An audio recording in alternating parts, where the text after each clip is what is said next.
Oui, mes chers amis, je vous salue. Pendant quelques minutes, j'aimerais vous entretenir d'une grande information que nous a apportée le grand investigateur ivoirien Chris Yapi. Le grand investigateur ivoirien Chris Yapi vient de nous révéler que les soldats de M. Alassane Dramane Ouattara, le satrape reptilien venu de Sendou pour troubler la paix des Ivoiriens, et ayant renié notre belle terre burkinabé de Sendou pour troubler la paix des Ivoiriens, eh bien ces soldats auraient posé une condition extrêmement intéressante avant d'aller crever pour le compte de la France-Afrique et de l'OTAN au Niger.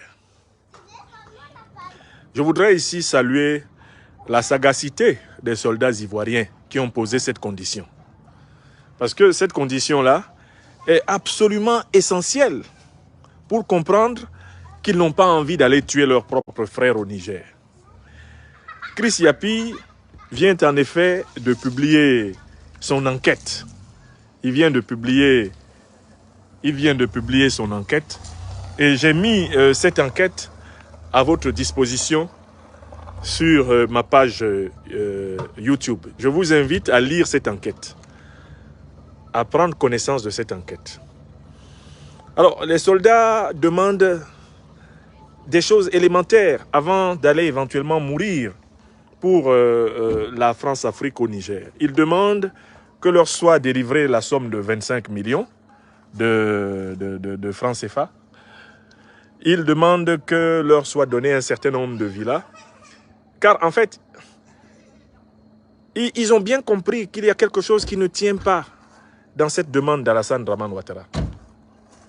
Les envoyer mourir au Niger pour tuer des Nigériens, les envoyer mourir au Niger pour tuer des Africains, c'est en réalité leur demander de se suicider. La demande donc de recevoir en avance 25 millions chacun et des villas, c'est en fait une manière de demander à Ouattara de leur garantir le paradis puisqu'il veut les envoyer en enfer. Les soldats ivoiriens qui ont compris qu'Alassane Ouattara veut les envoyer en enfer, lui demandent de leur donner la garantie qu'ils seront au paradis. Autrement dit que leurs enfants, leurs épouses resteront au moins profiter de leur mort après eux, car ils savent que s'ils vont, ils ne reviendront pas.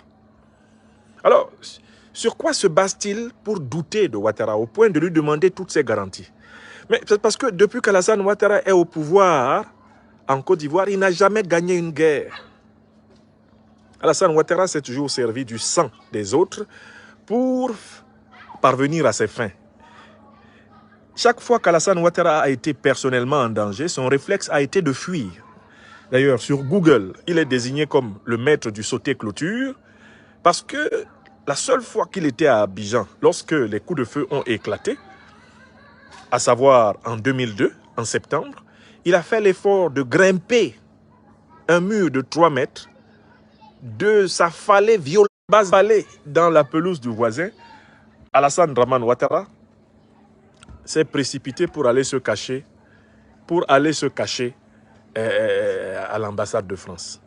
Donc Ouattara est connu comme étant un lâche. Et quand lui, il dit à ses soldats d'aller mourir pour lui, la France-Afrique, la domination impérialiste occidentale au Niger, ses soldats lui disent « Ouattara Dramane, on se connaît ici. Donne-nous d'abord le paradis avant de nous envoyer en enfer. Parce que tu nous envoies là-bas pour tuer nos frères qui ne nous ont rien fait. Tuer des Nigériens qui ne nous ont rien fait. Il est probable que nous ne reviendrons pas vivants de cette aventure. Mais qui va s'occuper de nos femmes? Qui va s'occuper de nos enfants? Qui va s'occuper de nos familles? Qui va s'occuper de tout ce dont nous avons la responsabilité et que ta décision aura livré à la misère? En fait, il lui demande donc, nous dit Chris Yapi, 25 millions chacun. Il demande cet argent, histoire de dire à Ouattara, ça suffit, on est assez mort comme ça pour toi. On a fait trop de sacrifices pour toi, on est fatigué de toi. En fait, c'est un refus poli de l'armée ivoirienne. Ce n'est pas parce qu'ils ont besoin de 25 millions. Ce n'est pas parce qu'ils ont besoin de villas. C'est une manière de dire à Ouattara, tu nous demandes l'impossible, tu nous demandes notre vie, pour sacrifier la vie des nôtres. Bon, on te demande aussi de nous donner la garantie de laisser aux nôtres ne serait-ce que des conditions paradisiaques dans les quelques années. Voilà pourquoi je voudrais particulièrement saluer les soldats ivoiriens dont Chris Yapi vient de nous parler. Je suis très impressionné par leur compréhension du rôle négatif, du rôle criminel qu'Alassane Ouattara veut leur faire jouer. Je remercie le grand investigateur ivoirien, Chris Yapi, de nous avoir révélé que les pauvres soldats ont de ne pas aller en enfer sans avoir la garantie de ressortir de l'enfer au moins pour aller au paradis. Bon, mais pour conclure, parce que c'était quelques mots sur cette page Facebook qui était bloquée tout à l'heure quand je m'exprimais en exclusivité sur YouTube. La demande faite par les soldats ivoiriens à Ouattara de leur donner 25 millions chacun, des villas et toutes les garanties, de leur donner le paradis avant de les envoyer à tous les soldats de toutes les armées de la CEDEAO devraient refuser, à la manière de ces soldats ivoiriens dont nous parle Chris Yapi, ils devraient refuser de participer au massacre du peuple africain. Les armées africaines doivent se consacrer à la défense et à la protection de l'Afrique. Elles ne doivent plus jamais servir à l'agression contre l'Afrique.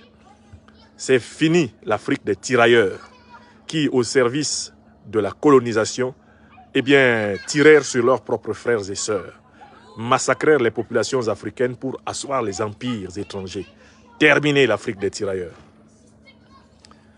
La CEDEAO doit se retrouver en panne de soldats pour tuer les Africains. Elle doit se retrouver seule, c'est-à-dire uniquement avec ses maîtres néocoloniaux et impériaux. Vive la prise de conscience dans toutes les armées africaines.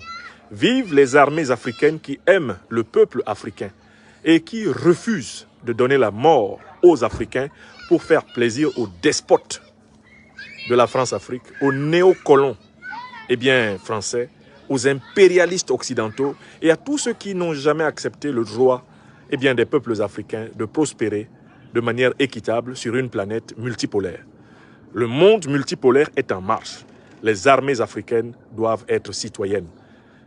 Le soldat africain, la soldate africaine doivent aimer le peuple africain, doivent aimer leur peuple, doivent s'aimer eux-mêmes, car sur cette terre, dans 50 ans, dans 100 ans, dans 150 ans, devront vivre nos enfants, les descendants de nos enfants.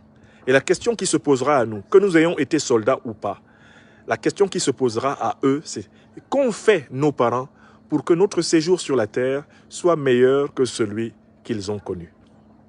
J'aimerais pour chaque soldat africain,